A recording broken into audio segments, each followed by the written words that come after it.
For network TV, every time there's an act break, there's a commercial.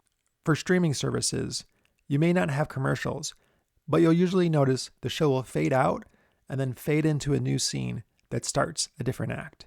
TV dramas today consist of 5 acts.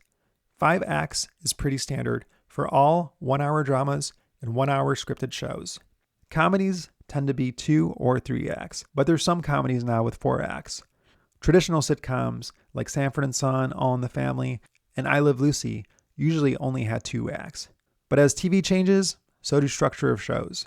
This is why it's important to know your show and the amount of acts.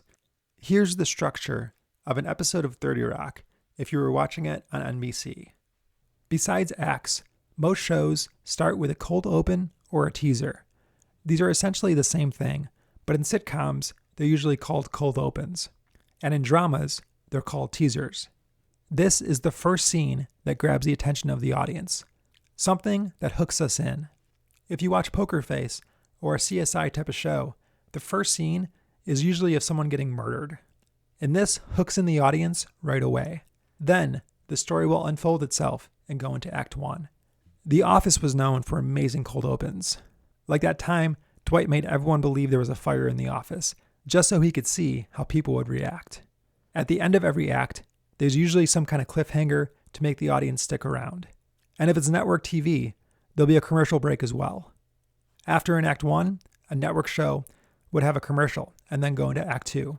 And then after Act 2, another commercial, which would go into Act 3, and so forth and so on. Lastly, many shows will end with a tag. Like the cold open, this is usually a short scene, and it helps wrap up a small storyline, or it could be a hint of what could happen in the next episode. Or it gives us one more laugh if it's a sitcom. If you want to learn how to properly format your script, take my course and check out the example PDFs of script examples I provide in the course. Again, the link is in the video description. Ready to level up your screenwriting? Find my courses in the video description.